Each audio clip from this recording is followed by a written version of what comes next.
So what I would like you to do now is write down 1 or 2 sentences, an appealing point. It doesn't have to be a main point. It doesn't have to be a central idea, just some point that you found appealing in the tape. And then we'll take a few volunteers who want to give their appealing points at the mic, and then we'll take questions. Okay? And those of you who have been MUM students know how to do this. It's very easy. You just think, what appeals to you? What was interesting in the tape? And write that down.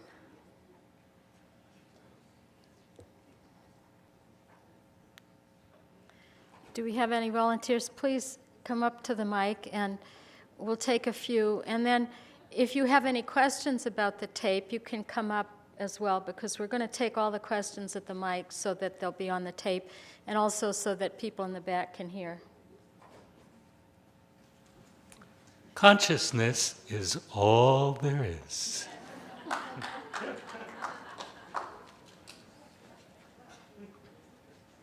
don't know how we can top that one, but anyone else? Thank you, Steve. Well, I was impressed that just as Maharishi was able to take all of the rigid concepts I'd learned and expand them to infinity, Rajaram did it almost seemingly equally adept in this, so I'm just grateful for his. Beautiful. Thank you. Thank you.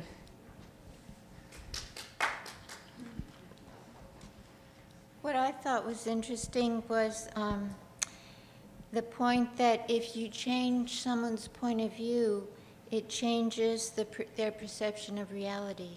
Beautiful, beautiful. Thank you.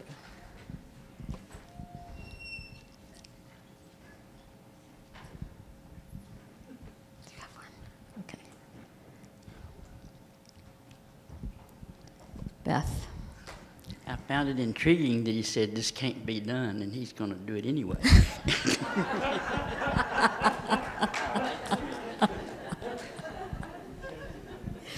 We'll see how that unfolds, won't we? Linda? Yeah. Linda? You had a... Oh. Okay, hello. I like the idea that they don't have a theory to explain how consciousness could emerge from a physical system. And I like the idea of how doctors will study the physiology of the nervous system and in many cases, I think, act as though this is explaining the phenomenon of consciousness. But in fact, the experience is quite different from any physical Beautiful. thing that happens. Beautiful. And Maharaja brought that out very carefully. Right, I like that very much. Yeah, thank you. Any more appealing points? Questions?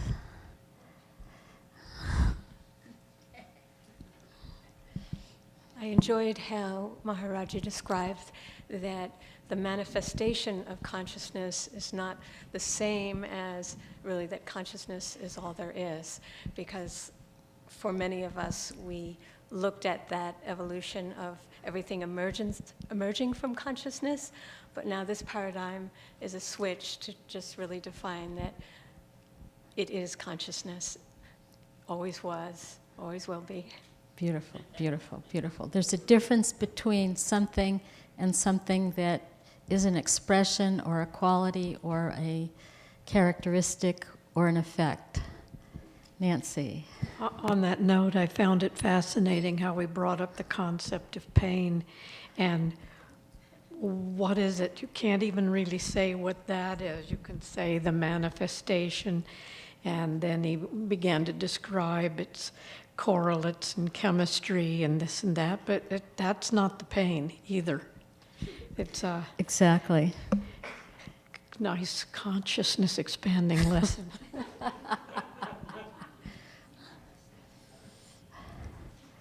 Questions?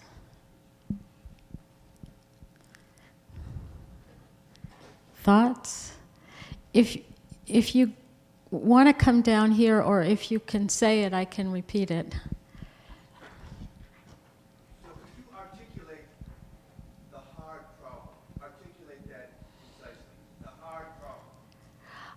Okay. The easy problem, the question was, what is the hard problem? And the easy problem was discussed on the tape, so I'll just repeat that so we'll have a basis for trying to understand what the hard problem is. The easy problem is correlating physiological phenomena with an experience. So, for example, if I say I feel pain and they measure this C fiber, and then they go, oh, okay, this is a correlate of pain. Or they can measure, I practice transcendental meditation and my metabolic rate goes down. So that's a correlate of a subjective experience. That's an easy problem, and he said again that that's not all that easy, but what it is, it's a correlate of something. And these two things are related. It doesn't give a cause and effect, it doesn't give a mechanics of how this cause could create this effect. The hard problem is, how does consciousness, the experience of pain, the experience of beauty, how does consciousness emerge from matter? Okay, that's the hard problem. And when you see how people study the easy problem, you see that for some of these people, they don't even understand that that's a problem. You know, they don't even understand that consciousness emerging from matter is what they would like to understand. They're just saying, oh, well, this is consciousness and how it's related to matter. And I don't want to give anything away, but I think you probably all know the answer anyway. And that is, consciousness does not emerge from matter. And this is, at the end, remember he said that we require a change in the dogma. Space and time were absolute, and Einstein said, no, they're not. So the reason the quote-unquote hard problem is so hard is because consciousness does not emerge from matter in our experience. And the scientists are trying to find how that happens, but it doesn't really happen. So they're never going to find out how it happens, because it doesn't happen. Okay. And as you know from the title, and maybe you've read ahead in the article, consciousness is all there is. And so consciousness is fundamental, consciousness exists, and Maharaja will say later that there's really only one thing in life that we can be sure of, and that's that we are conscious. He almost got to that point when he said, about dream. We might see a tiger and that's our dream, and we wake up and the tiger's not there. So we can't be sure of the tiger. We look around and there's people, but in fact, how do we know that these are real people who have consciousnesses like ours? They could be all zombies, okay? That's, psychologists actually and philosophers actually talk about zombies. That's why it's brought up. It's not because, we're watching some TV show. But the idea of a zombie is somebody that doesn't have consciousness. There's something out there that doesn't have consciousness. And when I look out, it makes sense to me that you all have consciousness, but how do I know? The one thing that each one of us, assuming we're not zombies, that each one of us can know, genuinely know, is that we are conscious. Now, what are we conscious of? Well, this is the point about changes in the physiology, because we are conscious of certain frequencies of light, certain frequencies of sound. A dog in this room would have a completely different experience from us. A Geiger counter in this room would have a completely different experience from us. So consciousness does depend on, the experiences that consciousness has depends on this physical mechanism that connects us to the outside world. But all that we can be sure of is consciousness. Now, there's two people in the second row wearing red. Well, how do I mean, I say that's red, and I think most people would agree that's red, but how do I know that my experience of what red is anything like your experience of red? We'll never know. Yes, and did that help you about the hard problem, the easy problem? And the beautiful thing is Maharaja eventually says, well, the hard problem, we're going to give an easy solution to it. You know, how does matter how does consciousness emerge from matter? And he's going to say, well, that's not really the problem. It's how does matter emerge from consciousness, and that's going to be much easier than finding out how consciousness emerges from matter.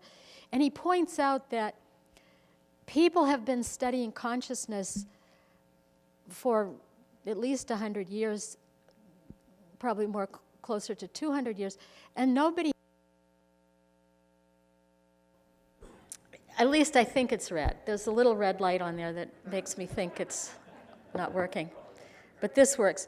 So, so the idea of describing how consciousness works is replaced, or let's see, we don't have to explain how consciousness works. Consciousness is fundamental, and then we know properties of consciousness. Consciousness is conscious, we'll see that, and then everything emerges from that. So it's not like we have to figure out how consciousness works based on how matter works. And that's the thing that scientists have difficulty with, because quantum mechanics and, they believe the brain is quantum mechanical, but how does that lead to consciousness? How does that lead to the experience of red? And even red is not so hard as explaining beauty. How do we know a flower is beautiful? What does that mean? So we'll be talking about those. Okay, next question. You can come up here, or I can just repeat your question. Either way.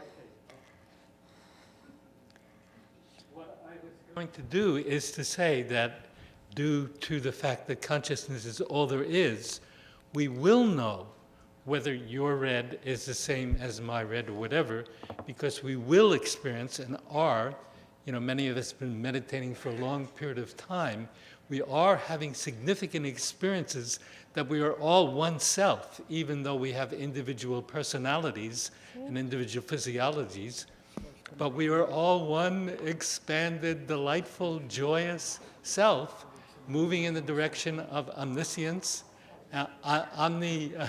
omnipotence, as well as omnipresence, and omni-joyfulness, and omni-lovingness. And I respectfully disagree with the little point there, and that is, I think that we'll never know how one another perceives red. I can tell you that I see colors differently from the right eye and the left eye. There must be more of something at the relative physiological level, and that's going to define each of our perception, even as we've grown to maximal consciousness. There's still the relative perception and the three gunas, the Rishi, Devata, and Chandas, and seeing and the object and the process is still determined by the physiological makeup, I think. Yeah. Isn't that nice? I chose it just for Tuesday in blue.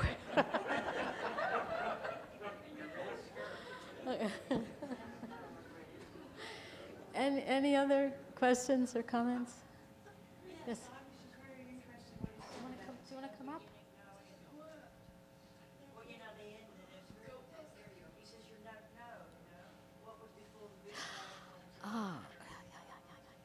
What's before the Big Bang? What's after the end of the universe? What's at the edge of the universe?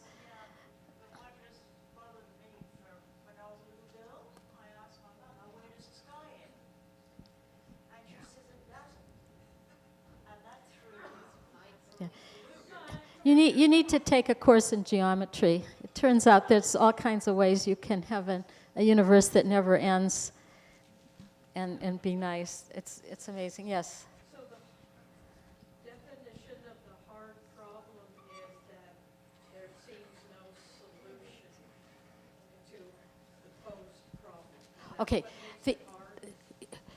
The easy problem is how is matter related to experience? So how is subjectivity related to what's going on in the physiology? It's just a correlation.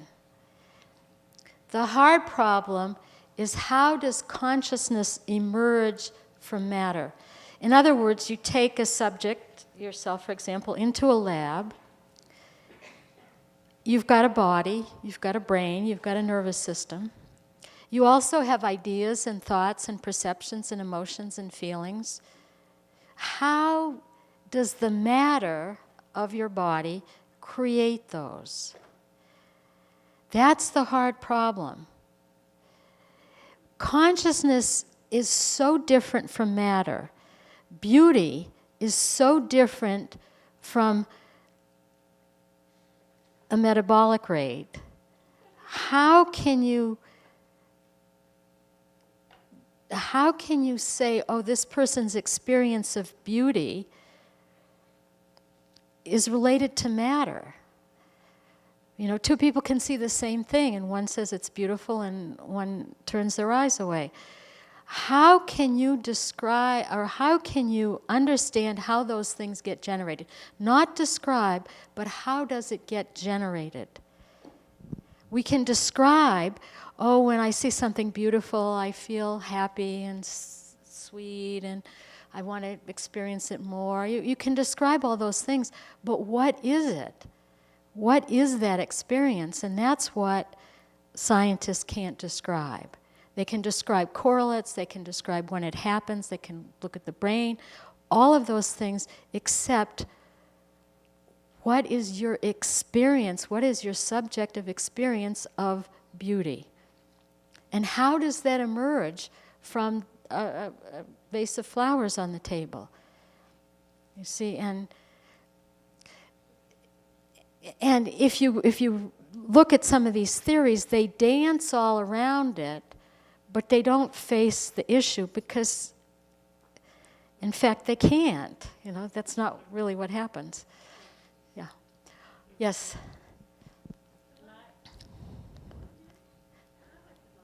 Oh, yes. We'll do. But here, you've got a mic. But aren't we just talking about that we're waiting for the paradigm shift, like Kuhn and his, the making of scientific revolutions? It's like the flat earthers couldn't reconcile why Columbus didn't fall off the edge. So, they were looking at the problem in the wrong way. So that's what we're doing. That's not the issue. They've got the problem wrong. Exactly. The problem needs to be switched, and that's what will happen in the next lessons.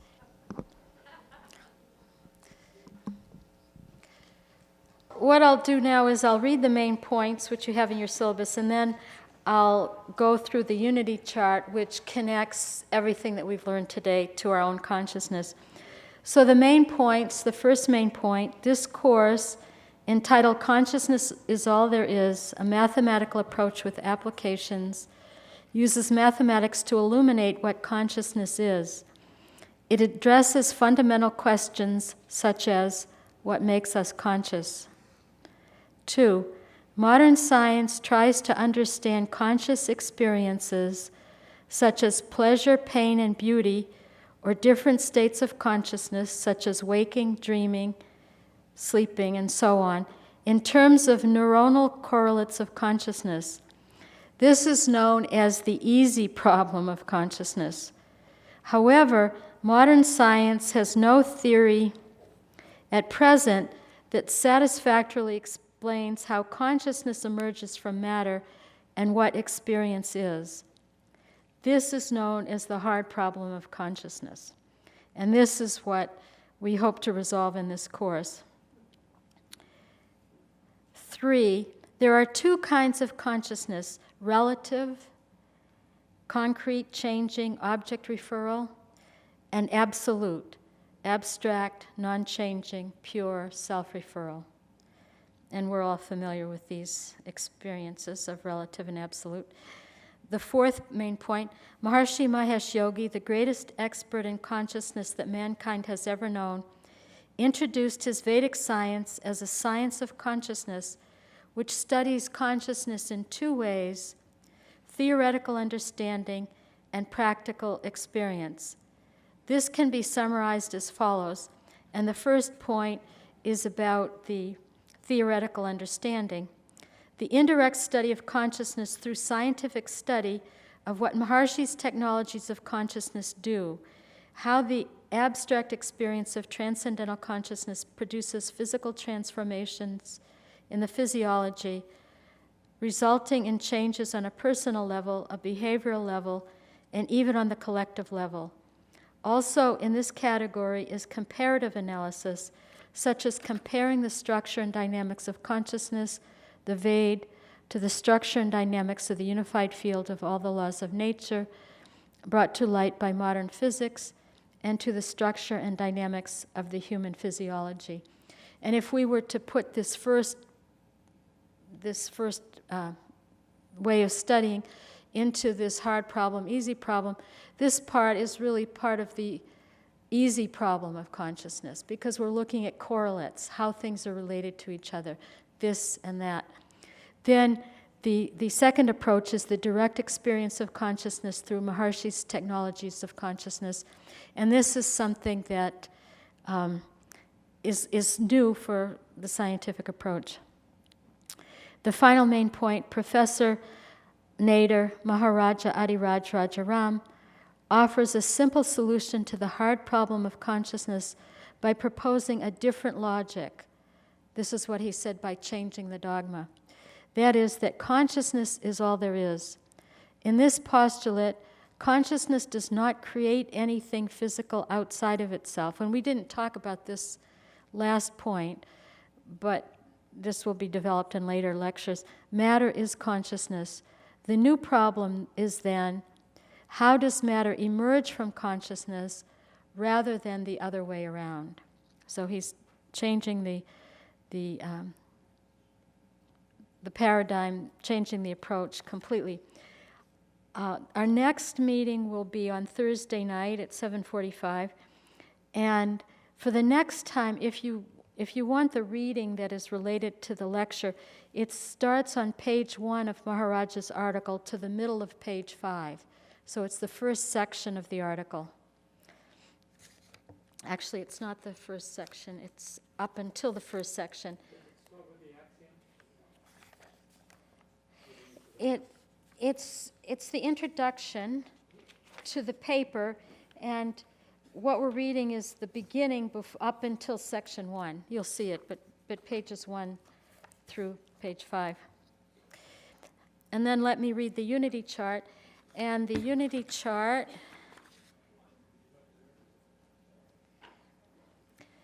what is consciousness? This was the topic of our lesson.